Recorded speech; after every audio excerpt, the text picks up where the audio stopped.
दोस्तों, शैतानी रात की दूसरे भाग आपने सुना कि मंजीत के पापा सब्जी लेने के लिए गांव के बाजार में गए और वहां उन्हें पता चला कि उस चरवाहे के सारे मवेशियों को किसी ने मार दिया है। सारे जानवर के पेट बीच में से फटे थे और उसके अंदर ना ही खून था और ना ही मांस।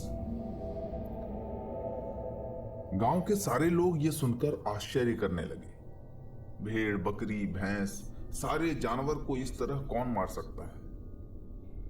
और ऐसा ही रहा तो ये गांव के सारे जानवरों के लिए खतरा है। दिन प्रतिदिन जानवरों की संख्या घटने लगी थी। सुबह शाम जब तब जहां तहां जानवर मृत अवस्था में मिलने लगे थे।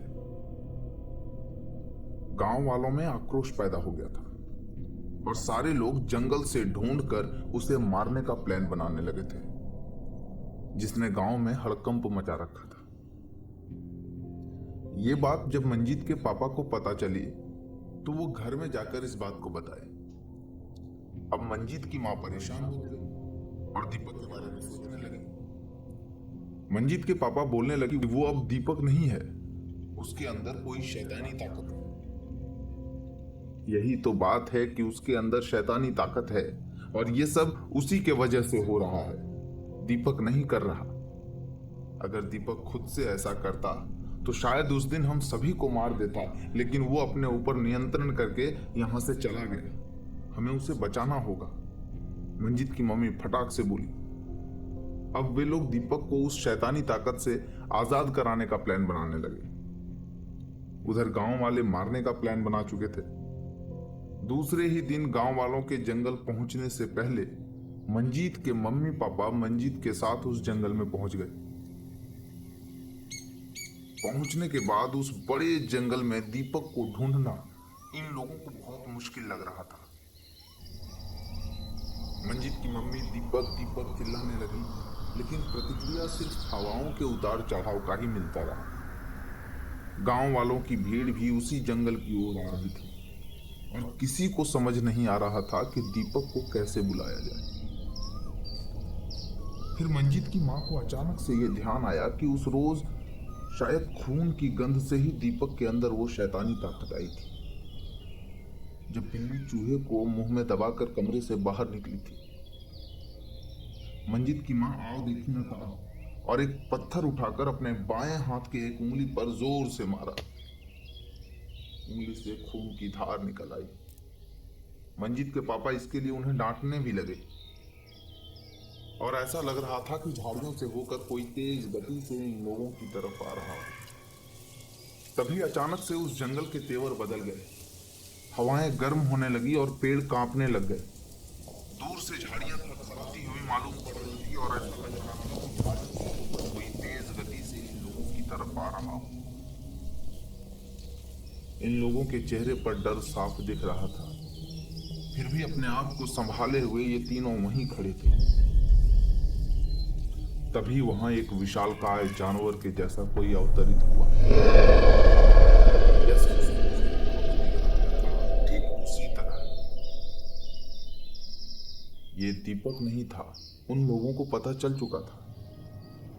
तीनों की हालत बहुत खराब हो चुकी थी कि दीपक के जगह में कौन आ गया।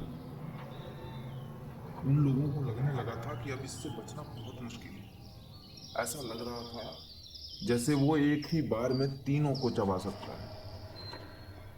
पेड़ की भांति बड़ा इस शैतान के सामने तीनों चींटी की तरह दिख रहे थे। अब ये लोग गांव वालों के जल्दी आने की प्रार्थना करने लगे। ऐसा लग रहा था जैसे गांव की भीड़ आ जाए तो शायद ये लोग बच सकते हैं। वो शैतान अपने कदमों को इन लोगों की तरफ बढ़ाने लगा। सभी डर के मारे कांपने लगे, चिल्लाने लगे और फिर जो हुआ, इन्हें अपने आंखों पर भी विश्वास नहीं हो रहा था।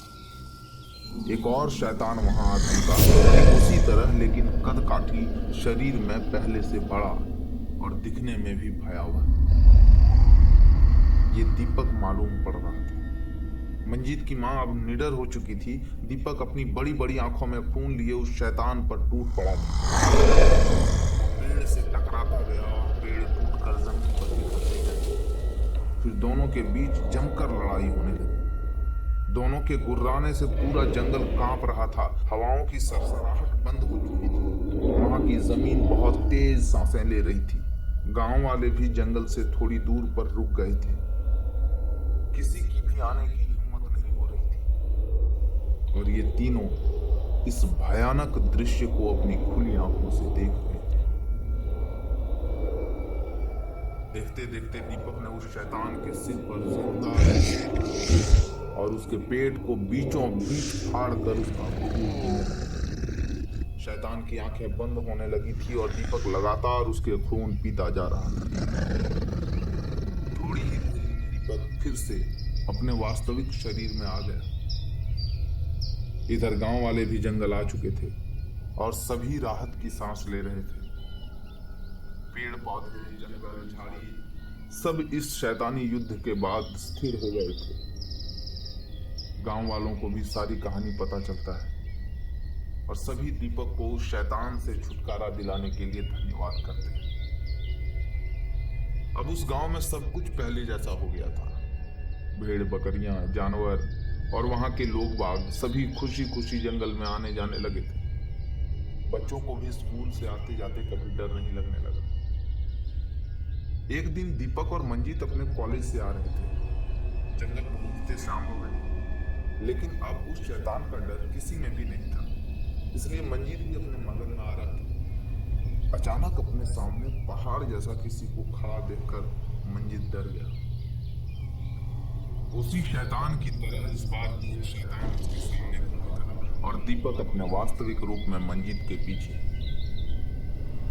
मंजीत थरथराने लगा था, लेकिन दीपक मंजीत को पीछे करके शैतान के सामने खड़ा हो गया। फिर देखते ही देखते दीपक भी उसी शैतान के रूप में आ गया।